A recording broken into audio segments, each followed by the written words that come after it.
The mist's clear. The psychic's eyes roll back. They're white. An impossibly deep voice says, "Warning. Adult content and situations within. Proceed with caution." PseudoPod, episode 927, July 5th, 2024. This week's story, 3 Nights with the Angel of Death, by Emily Ruth. Narrated by Kevin Hayes. Audio production by Chelsea Davis. Hosted by Alistair Stewart.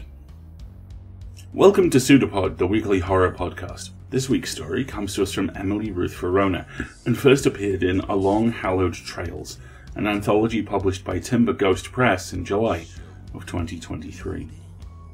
Emily Ruth Verona is the author of the novel Midnight on Beacon Street, published by Harper Perennial in 2024. She is a Pinch Literary Award winner, a Bram Stoker Award nominee, and a Riesling Award finalist, with work featured in magazines and anthologies that include Under Her Eye, Under Her Skin, Mystery Tribune, The Ghastling, Coffin Bell, Rust and Moth, The Jewish Book of Horror, and Nightmare Magazine. She lives in New Jersey with a small dog. Your narrator this week is Kevin M. Hayes. Kevin's first real short story, The Thithstak Diner, won the Parsec Short Story Contest in 2001, and he was able to sell it to an e-zine called Speculon. He has been published in Parsec Inc.'s first 2 triangulation anthologies in 2003 and 2004, and even had clean limericks in a chapbook. He has had stories in The Realm Beyond and TV Gods, both from Fortress Publishing, and also a story in Word Publishing's first anthology, Knee Deep in Little Devils. He is working on another anthology for Word called Beer, because your friends aren't that interesting, and he has co-moderated the Word Writing and Critique group for over 10 years. He is deeply involved with Parsec and the Pittsburgh science fiction community on many levels, and he has read several stories for us in the past. So, saddle up. We got some ground to cover. And ain't that the truth? 3 Nights with the Angel of Death, by Emily Ruth Verona. Narrated by Kevin M. Hayes. Arizona, 1884, Day 1. The people of Vulture City are calling him the Angel of Death, but that makes no difference to us. There's a $1,000 reward on him, and that kind of money never comes easy. No, it comes soaked in blood, wet and slippery. Not that it matters when all is said and done. Bloody money buys a hell of a lot more than empty pockets, I can tell you that much. Most of the Arizona Territory knows him by the name of Tom Radley, the same Tom Radley who robbed 5 banks in 5 coal mining towns in 1882. The law managed to catch up with him after that last bank in Comstock. He was rotting in Yuma Territorial Prison until about 6 months ago. The son of a bitch escaped, got all the way to Clayton, New Mexico before they snapped him up again. That's where the Angel of Death comes in. You see, those lawmen, the ones tasked with bringing Radley back to the prison, they didn't make it far. Started dying off one by one. In real peculiar ways, too. The kind that make the skin on the back of a man's neck shrivel and prune when he hears tell of 'em. One fellow was said to have strangled himself to death, if such a thing is possible. Another was found with his throat slit, but not a drop of blood in his body, or even on the ground around him. By the time they got Radley to Vulture City, there was only one lawman left on his escort, and he was raving. Refused to take Radley any further, said his last remaining compatriot had vanished in the night, just up and disappeared in the desert somewhere west of Wickenburg. Of course, being a mining town, Vulture wasn't too keen on keeping Radley around for long. Put a group together as fast as it could to get him gone. Guess that's how we ended up here, in the very belly of the Sonoran, between Vulture City and Yuma Territorial Prison, with nothing but the sky above and hell below. It's a 4-day journey, and there are 5 of us, besides Radley, each desperate enough or stupid enough to think we can make a buck off Radley's hide. There's this fella from Wyoming who keeps calling Radley a living gold mine. "Gotta protect the gold mine," he says. The others exchange looks uneasily every time. We don't like Bill Henry, that's his name. Lord knows he's reminded us often enough, and I suspect there are 1 or 2 men who wouldn't mind seeing him the first to be struck down out here in the desert. It seems Bill's a better talker than he ever was a miner. Jumped at the chance to join our group when he heard what Tom Radley is worth. But Bill Henry is poorer company than a dead man. Every time he cracks a joke or slaps one of us on the back, the kid from Vulture City grimaces like he's poked at some phantom bullet hole in the boy's gut. The kid from Vulture City does not want to be here, more so than the rest of us. His daddy, who lost a leg in an accident at the mine, and has at least 6 mouths to feed, was said to have beaten him into it. That's what the ranch hand says. You can see a bruise swelling beneath the kid's left eye. He will make more in these 4 days than he ever could in town, and he knows it. But that don't stop disdain from bubbling on his sweaty face underneath this sweltering sun. He pulls his hat down, pats his horse on the neck, and keeps to the back of the pack so as to avoid having to say much. I don't blame him. You never know what you're going to get in a group like this, and Radley, hell, you'd have to be hell-bound from the start to want anything to do with him. Day 2. The ranch hand is dead. He was the only one who could tolerate Bill Henry's jokes, shrug 'em off with a smirk and a nod, but now his head is lying in the short grass beneath the early morning light, like a head of cabbage, ready to be picked. Mouth half open, and blonde hair fluttering in the wind. Blood from the stump of the neck has seeped into the dirt, giving the thirsty earth a dark red hue. He wasn't even meant to be here in the first place. The sheriff knew a rancher said to be a crack shot, asked him to join our party. Pleaded with him, in fact. The rancher went and sent this hand in his stead. Don't know if he could shoot. Don't know anything about him, save for the fact that he's dead now. That makes 4 of us left, not including the Angel of Death. Radley hardly even blinked when he saw the head. Wasn't impressed by it in the least. Not that he would be. He's seen worse. Once or twice now, Bill Henry has gone and tried to get him to talk about the last prison escort he'd been on, the one that had ended with a man disappearing altogether. Radley won't say a word about it, though. No, he just sits on his horse and minds his own business. Eats when we say, and sleeps when we say, and pisses when we say. He probably thinks nothing else matters. The way he sees it, he'll be free soon enough.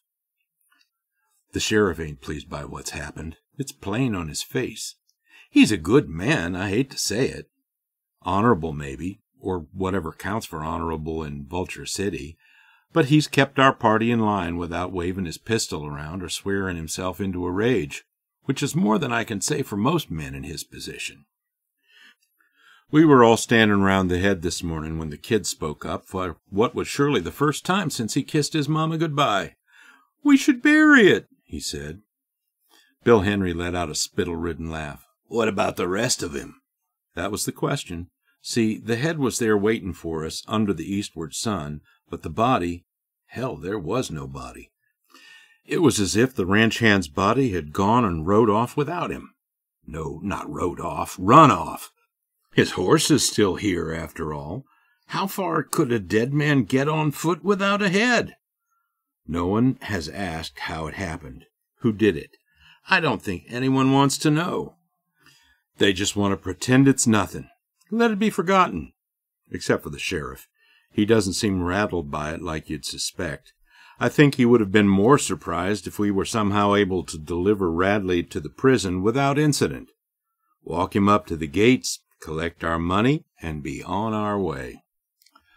The sheriff is insisting we ride on, though. Doesn't want to lose daylight. Right now, the kid from Vulture City is digging a hole below the long, rigid blades of a sotol shrub. We don't have a shovel, so he's digging it with his knife. Would be an impossible task if there weren't so little of the ranch hand left to bury. Bill Henry and the sheriff are readying the horses. I've been tasked with keeping an eye on Radley, who's lying flat on his back, staring up at the big blue sky like it's the darndest thing he's ever seen. He's got an ankle up on one knee, and one of the hands tied at his wrists is holding his hat. He should put it on. That fair skin of his is all freckled under the patches of red hair. But Radley don't seem bothered. The look on his face, I'd call it wondrous. I would. Like the sky is a thing of rare beauty, and we should all stop to appreciate it. He probably ain't wrong, but all that sizzling blue up there means something different to a man damned to prison than it does for other men. Men who have got time to look up at it whenever they please. I don't much care for it one way or another. It's just the goddamn sky. Day 3. The kid from Vulture City hasn't even finished vomiting last night's dinner into the dirt, and already I can smell it. Beans and stomach rot. This'll be a long day, no question.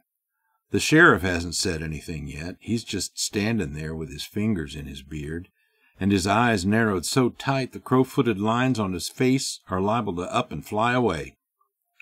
"We press on," he says at last, then looks up at me like he expects an argument. I give a shrug.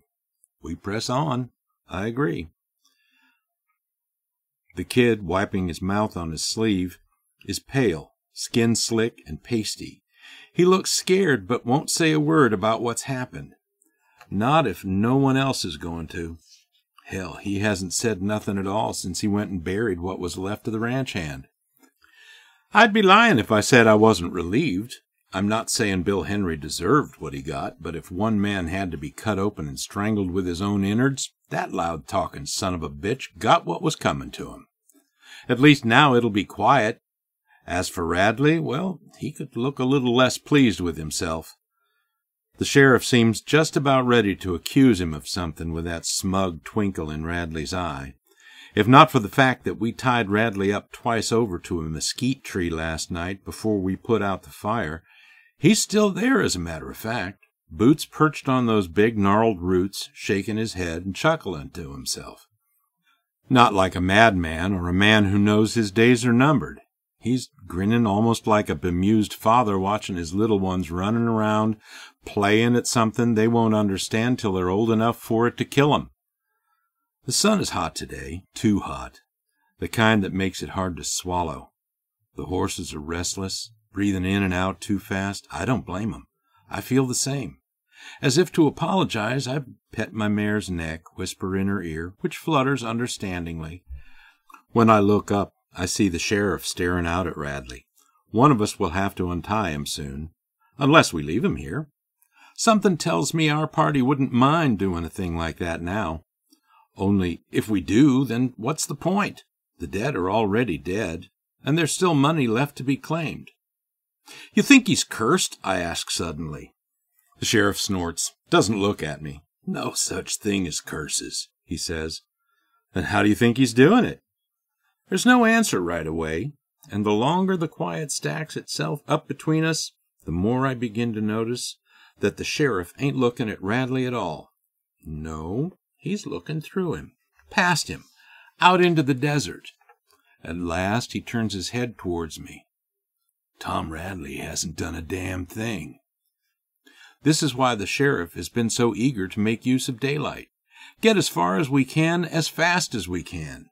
He thinks we're being tracked. Only, tracked ain't really the word for it. Hunted. He thinks someone, likely more than one someone, is hunting us down, picking us off one by one, just like how they killed the lawmen, bringing Radley back from Clayton.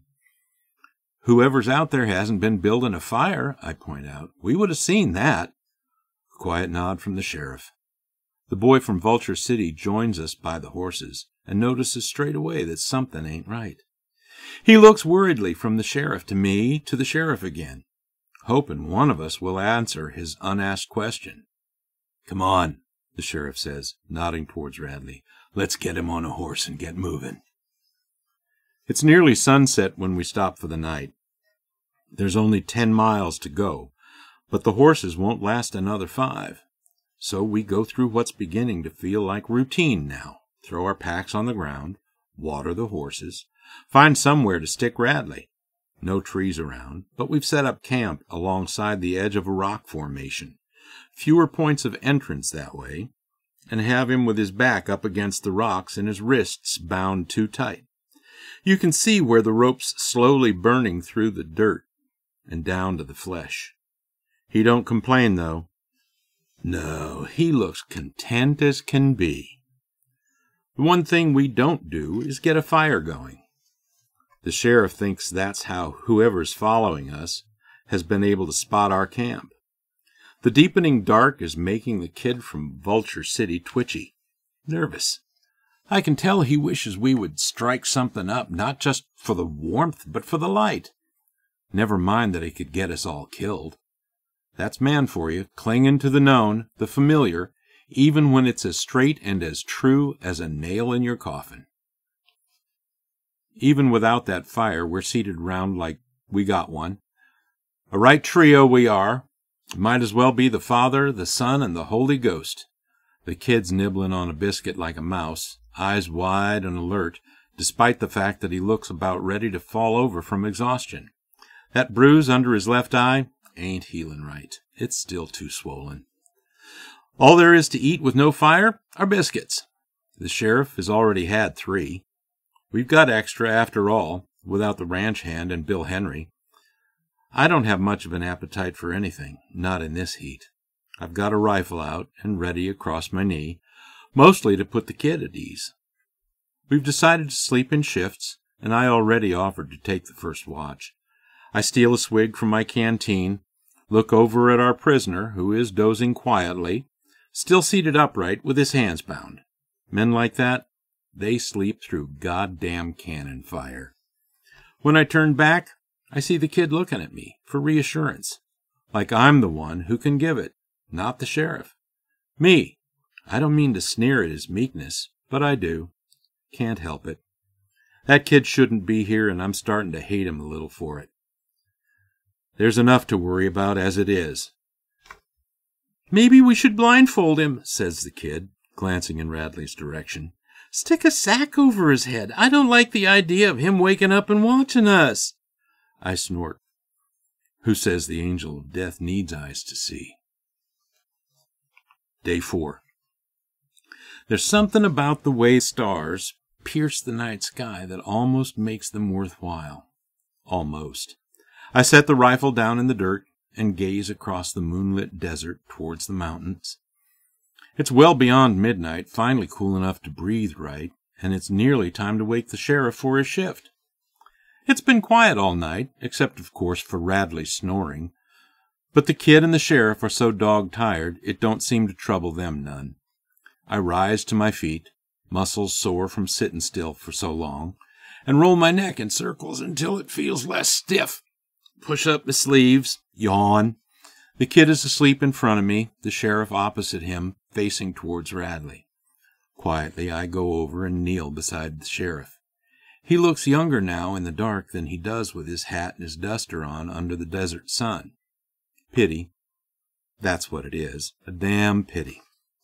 I break his neck quick. It's the least I can do, because I'm too hungry to make a fuss. Spilling Bill Henry's guts didn't leave much blood left for feeding, though it felt more than warranted at the time. With my knife, I cut a clean slit through the sheriff's jugular and press my palm to the wound. My skin absorbs the blood with an eager hunger I know too well. It feels something like the opposite of sweating, water returning to your body instead of leaving it. My body takes blood cleanly, efficiently, not wasting a drop. It comes in useful out here, where there'd be nowhere to wash bloody hands or hide bloody clothes. I can drain a man without leaving a stain on me. What's happened? Damn it!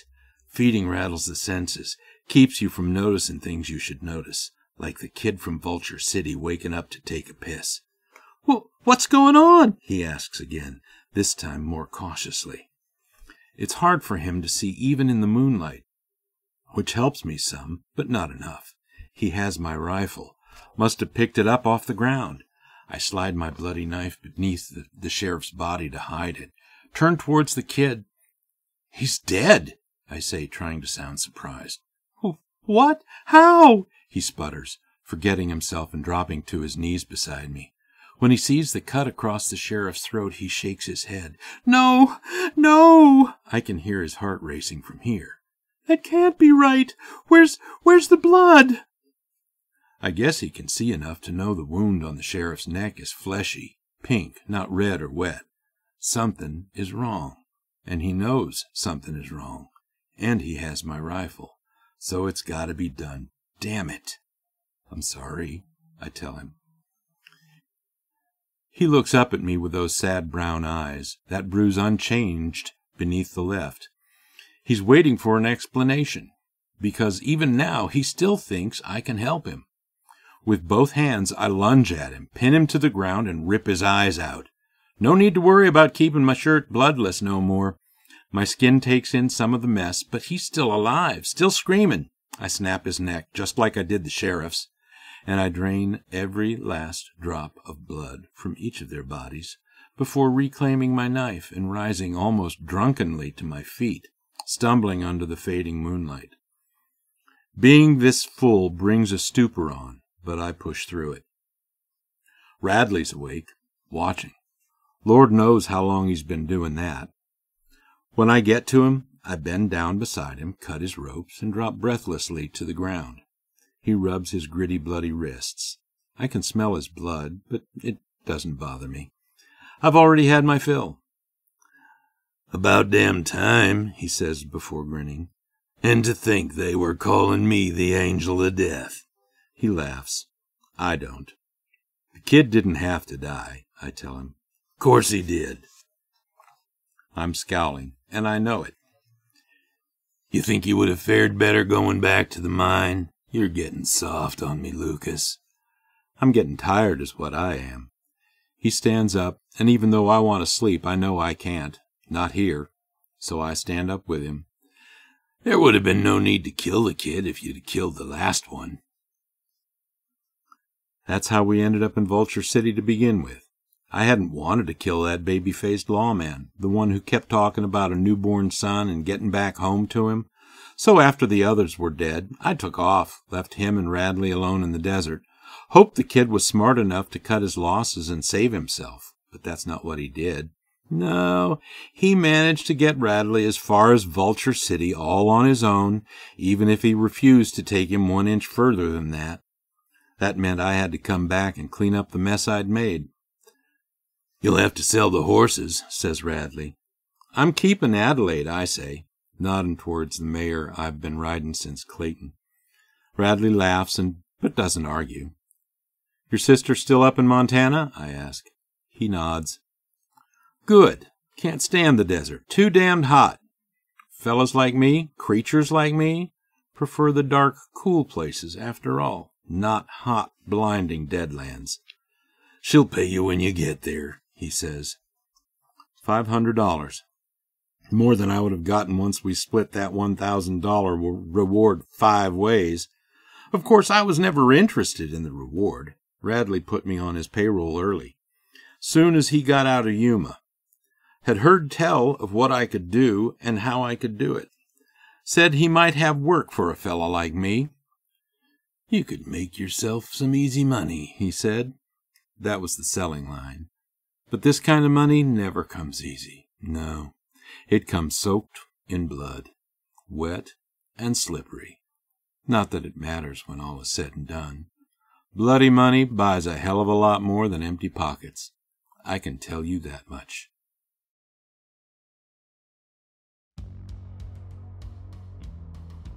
It's just a damn sky. One of the hardest things any author can do is completely recontextualize a seemingly mundane statement with the end of a story. One of my favorite magicians, most of them, in fact, do this, but the one I'm thinking of is Derek Del Cordio. If you get the chance, watch In and of Itself, his special on Disney+. It may be the best piece of magic I've ever seen done. It is also one of the best stories I've ever seen told. The innocent given context, the banal given focus and shine. A little wonder mixed with some terror. Ruth does that here, and does it in 2 different ways at once. The first is the setting. The Old West is a story that has been rewriting itself since people who look like me first became aware of the Old West. It's not a blank page, despite how desperately some folks like to present it as, but it is a very big page. And that's the first note the line plays for me. That line, the first time we read it, plays like someone being faced with the enormity of the world they live in, feeling the awe and terror we all do at times and refusing to accept the emotional response. It's just the damn sky sounds a lot like I'm not crying, or whatever in this instance, that psychological headspace humans reach, where we've got too much to process, so we tell ourselves there is nothing to process. The second is where the horror lies. As the story finishes, we find out the true nature of our narrator. When we do, I can't help but turn back to that line, because when we think about it at the end of the story, it's no longer a refusal to admit the scale of the world. It's a capitulation to that scale, bound up with near-infinite self-loathing. Our narrator is convinced they're a monster, and one in service to a lesser monster. They need money to live. For them to get money, someone else has to die. It's just a damn sky. What good does it do them? And the question inside that, why do they deserve to look at it? But the tragedy of the story is here too, because they feel remorse. They know what they're doing. They have bigger horizons than murder and mercenary work, and feeling slightly bad as they open a young man's throat. They're just too scared to look up and see them. Incredible work. Thank you all. As is always the case, we rely on you to pay our authors, our narrators, and our crew, and to cover our server costs. We are entirely donation funded, and last year that changed in some very exciting ways, with us becoming a registered US non-profit. We ran a great end-of-year campaign in 2023 to raise awareness about all the new ways you can help us out, including the fact that if you pay taxes in the US, you might be able to claim a deduction.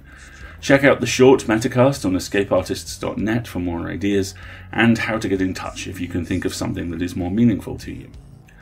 One-time donations are fantastic and gratefully received, but what really makes a difference is subscribing. Subscriptions get us stability and a reliable income we use to bring free and accessible audio fiction to the world. You can subscribe for a monthly or annual donation through PayPal or Patreon. Not only do you help us out immensely when you do this, but you get access to a raft of bonus audio. You help us, we help you, and everything becomes just a little easier. Even if you can't donate financially, please consider spreading the word about us. If you liked an episode, please consider sharing it on social media, or blogging about us, or leaving a review. It really does all help, and thank you all once again.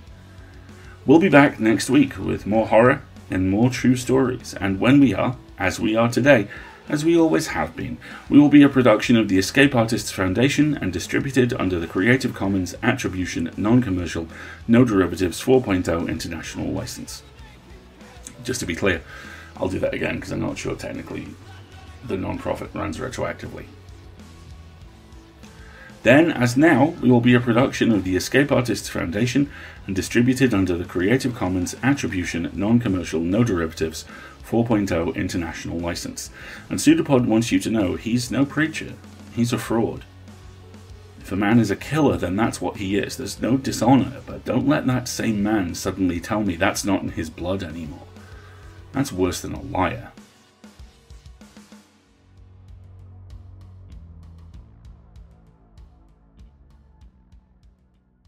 An arm appeared from nowhere on the shape, seemingly projected like the pseudopod of a protozoan. It's a pseudopod. It's a big foot. It's all about podcasts these days.